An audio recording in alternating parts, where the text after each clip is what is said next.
Here we are starting with chapter 6 already. The scary thing about that is that it means that this class is about half over already. Period. It has moved very quickly. Chapter 6, we're going to talk about continuous distributions. Continuous distributions means we're going to look at an area within the probability of a given distribution. If you recall, in chapter 5, we dealt with discrete probability when we were dealing with height. So if we look at this pictorially, we're going to see that continuous probability dealing with area will deal with everything included in the orange area here. If we look at discrete probability, we're talking about height of an area. When we're dealing with discrete, we have holes between the values. When we're dealing with continuous, there are no holes. So a continuous variable random can take on any value given a given interval along the x-axis. We don't assign a probability that the random variable will take a particular point value, but rather we assign a probability that the random variable will take on a value with some given interval. In other words, we're covering the area and not the height.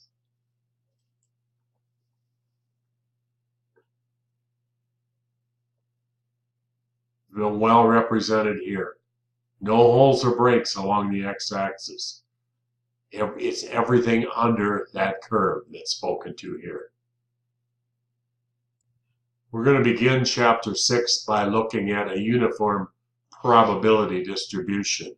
And we might be best served by looking at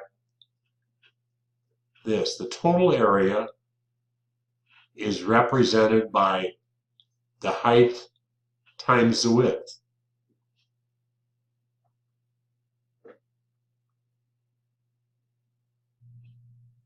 So that's going to mean that the width is going to be b minus a, and the height is going to be reflected by 1 divided by b minus a.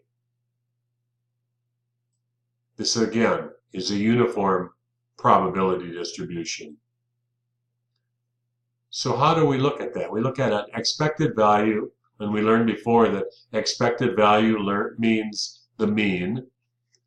That's going to be a plus b divided by 2.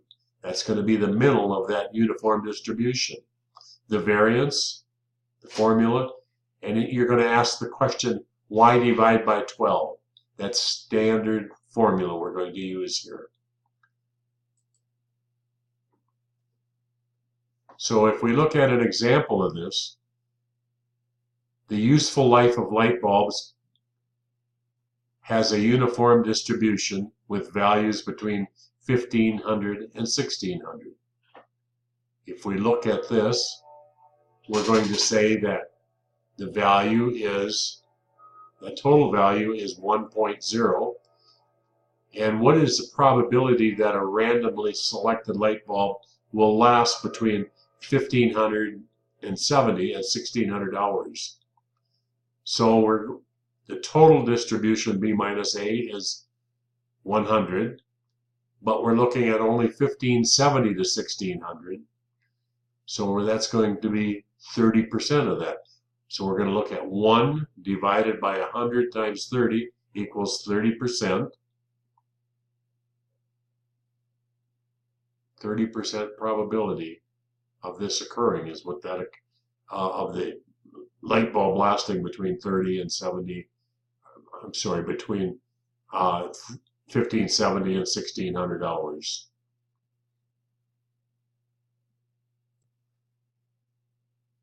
If you recall, we've talked about in class that old bell-shaped curve, the normal or Gaussian probability distribution.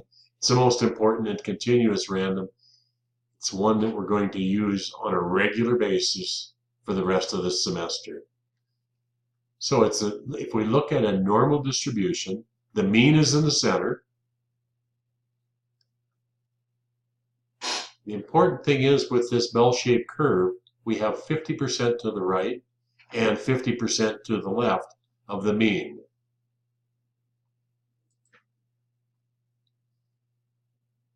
We've talked about standard deviation on this bell-shaped curve.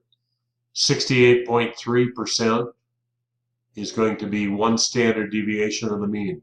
In other words, it's going to be one standard deviation on the left and one standard deviation on the right. We're looking at on either side of the mean now. One standard deviation on either side equals 68%. If we look at two standard deviations on either side of the mean, if we look at the amount of area that's covered with that, we're going to say it's going to be 95.5%. And then three standard deviations is going to be 99.7%. We talked about outliers. And we identified that in most cases we'll say that anything outside of three standard deviations on either side of the mean is going to be an outlier in our data set. So now we're going to get into calculating z-scores.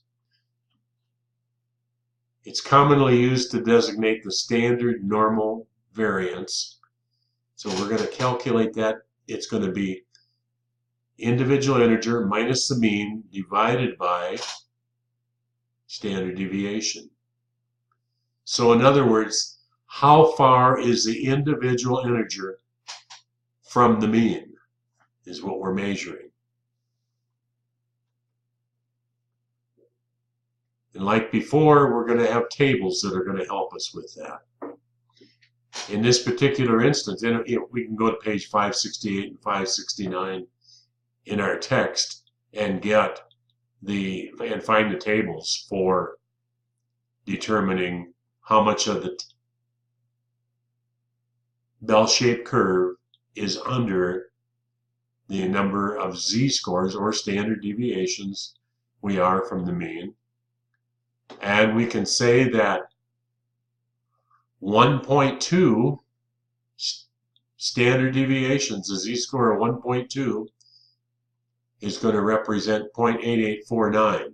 Now, a little bit of difference with that. We're going to say that 1.2, everything to the left of that, including all the way back to the beginning number, so you're outside of three standard deviations, you're looking at 8849. So if you're going to ask the question, what would happen if I wanted to know how much space is left in this yellow area? What would we do? We know that the total area is 1.0, so we would subtract 0.8849 from 1.0, and we're going to end up with approximately 11.5% of the total population is going to be under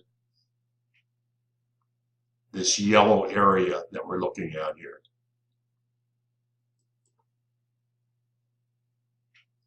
Now, putting that into an example, and there's going to be a couple of questions like this on a quiz, I can just about guarantee you that. But Kronos has an example that their standard deviation is 1.25. The average waiting time to get answered is 8 minutes. So what is the probability that a customer will have to wait more than 9 minutes for a response? So what we're looking for is, what's the area outside of the green, the area that's represented in the yellow on this bell-shaped curve? So we know that z-score equals the individual integer In this case, we're looking at 9. How many are outside of 9? Minus the mean, which is 8, divided by 1.25, which was the standard deviation. That's going to equal 0.8. If we go to our tables, everything to the left of that 0.8 on the z-score line, it is represented by 0.7881. So we know that the yellow has to be represented by 1.0 minus that 7881. So the probability of greater than 9 minutes is going to be 0.222119, or roughly 21% of the time.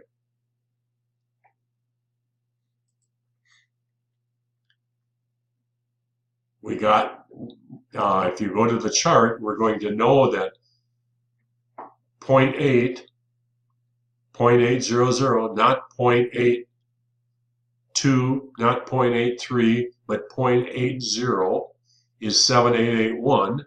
And if we go back, that area represented in green is 7881. So we've now solved this particular problem by simply getting our z-score, going to the tables, and calculating the difference. Another example might be average wait time is only 8 minutes. There is a 5% probability that a customer will have to wait more than X minutes before receiving a detailed call. So what is the z-score here if we look at 0.05?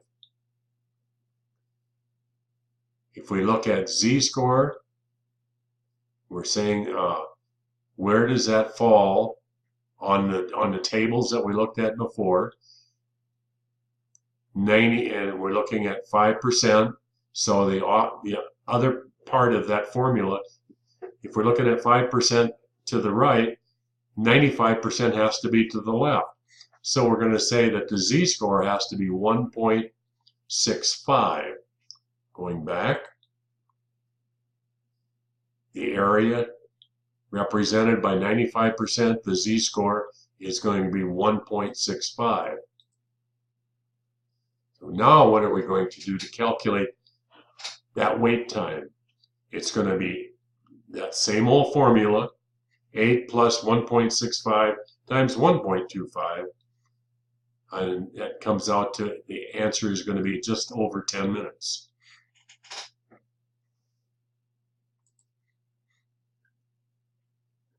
The last thing of being covered in this chapter is exponential distribution, and this really deals with the Poisson distribution, and we're not going to cover that in this class. You will be asked on a quiz to share the difference between Poisson and the binomial distribution that we've spent pretty much the last 2 weeks covering.